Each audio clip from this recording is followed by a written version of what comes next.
সেই রাব্বানা এই দুনিয়ায় পাঠাইয়া কেন থাকতে দিবানা।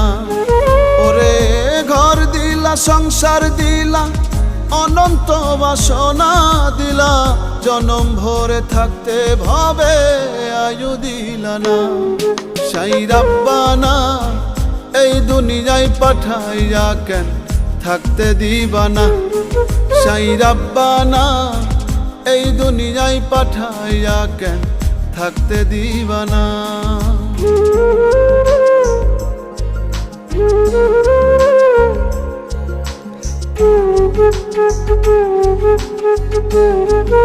Thank you.